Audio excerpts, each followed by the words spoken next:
Hero उसे ऐसे सपने दिखाता है कि दिनेश ज्यादा पैसे कमाने के लालच में उनके साथ जुआ खेलने लग जाता है। कल मैंने 1000 रुपए लगाकर 2000 कमाए थे। ऐसा करता हूँ, आज ठेले की सारी कमाई ही लगा देता हूँ। एक दिन में डबल कमाई हो जाएगी। धीरे धीरे दिनेश को जुए के साथ साथ शराब की लत भी लग जाती है। शराब की लत उसे ऐसी लगती है कि उसका अपने काम में मन ही नहीं लगता और वो ठेले पर खड़ा होकर भी शराब के नशे में डोलता रहता है। भैया एक प्लेट लगाना तो। अरे लगता है इस आदमी ने तो शराब पी रखी है। चलो चलो, हमें नहीं खानी इसकी पानी पूरी। चलो दूसरी वाली पानी पूरी खाने चलते हैं। धीरे धीरे दिनेश के सभी ग्राहक कट जाते हैं और वो सभी दूसरे पानी पूरी वालों के पास जाकर पानी पूरी खाते हैं। ये देख भोला और राजू बहुत खुश होते हैं। देखा भोला, अपनी चाल कामयाब हो गई ना। बिल्कुल सरकार, अब देखना उसकी पानी पूरी की तरफ तो कोई देखेगा भी नहीं। सब अपनी ही पानी पूरी खाएंगे। कुछ दिन ऐसे ही बीतते जाते हैं। अपने धंधे को मंदा देख दिनेश शराब और जुए की लत में और डूब जाता है और उसका बचा खुचा धंधा भी चौपट हो जाता है। ये सब देख संध्या और बंटू बहुत दुखी होते हैं। फिर बंटू अपनी माँ से कहता है, माँ, अब तो मैं कभी भी ठीक नहीं हो पाऊंगा ना। पापा तो अब सारे पैसे शराब और जुए में ही उड़ा देते हैं। तू परेशान मत हो मेरे लाल, बस ऊपर वाले पर भरोसा रख, एक दिन सब कुछ ठीक हो जाएगा। सारा दिन नशे में धुत रहने और धंधा चौपट होने के कारण दिनेश के घर में खाने पीने के भी लाले पड़ जाते हैं। माँ, अब तो घर में खाने के लिए भी कुछ नहीं बचा। अब तो लगता है भूख से ही हम सब मर जाएंगे। ऐसा नहीं कहते मेरे बच्चे, सुख दुख तो जीवन का हिस्सा है। आज बुरा वक्त आया है, कल अच्छा वक्त भी आएगा। ऐसे ही कुछ समय और बीत जाता है। फिर एक दिन उस बाजार में एक आदमी आता है जो सबको पर्चे बांट रहा होता है। तभी वो दिनेश के ठेले पर आता है। अरे सुनो भाई, पेप्सी पानी पूरी वाले, हमारे सेठ मंगल राम चाट भंडार वाले की तरफ से एक प्रतियोगिता होने जा रही है, जिसमें सभी चाट वालों के बीच कंपटीशन होगा। जो भी इस प्रतियोगिता को जीतेगा उसे पूरे 5 लाख इनाम और साथ ही हमारे मशहूर मंगल राम चाट भंडार वाले बाजार में। हीरो उसे ऐसे सपने दिखाता है कि दिनेश ज्यादा पैसे कमाने के लालच में उनके साथ जुआ खेलने लग जाता है। कल मैंने 1000 रुपए लगाकर 2000 कमाए थे। ऐसा करता हूँ, आज ठेले की सारी कमाई ही लगा देता हूँ। एक दिन में डबल कमाई हो जाएगी। धीरे धीरे दिनेश को जुए के साथ साथ शराब की लत भी लग जाती है। शराब की लत उसे ऐसी लगती है कि उसका अपने काम में मन ही नहीं लगता और वो ठेले पर खड़ा होकर भी शराब के नशे में डोलता रहता है। भैया एक प्लेट लगाना तो। अरे लगता है इस आदमी ने तो शराब पी रखी है। चलो चलो, हमें नहीं खानी इसकी पानी पूरी। चलो दूसरी वाली पानी पूरी खाने चलते हैं। धीरे धीरे दिनेश के सभी ग्राहक कट जाते हैं और वो सभी दूसरे पानी पूरी वालों के पास जाकर पानी पूरी खाते हैं। ये देख भोला और राजू बहुत खुश होते हैं। देखा भोला, अपनी चाल कामयाब हो गई ना। बिल्कुल सरकार, अब देखना उसकी पानी पूरी की तरफ तो कोई देखेगा भी नहीं। सब अपनी ही पानी पूरी खाएंगे।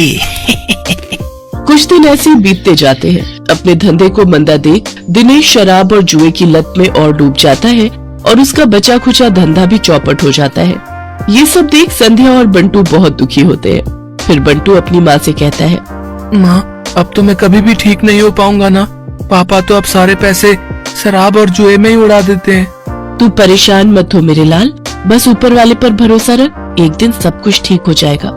सारा दिन नशे में धुत रहने और धंधा चौपट होने के कारण दिनेश के घर में खाने पीने के भी लाले पड़ जाते हैं। माँ, अब तो घर में खाने के लिए भी कुछ नहीं बचा। अब तो लगता है भूख से ही हम सब मर जाएंगे। ऐसा नहीं कहते मेरे बच्चे, सुख दुख तो जीवन का हिस्सा है। आज बुरा वक्त आया है, कल अच्छा वक्त भी आएगा। ऐसे ही कुछ समय और बीत जाता है। फिर एक दिन उस बाजार में एक आदमी आता है जो सबको पर्चे बांट रहा होता है। तभी वो दिनेश के ठेले पर आता है। अरे सुनो भाई, पेप्सी पानी पूरी वाले, हमारे सेठ मंगल राम चाट भंडार वाले की तरफ से एक प्रतियोगिता होने जा रही है, जिसमें सभी चाट वालों के बीच कंपटीशन होगा।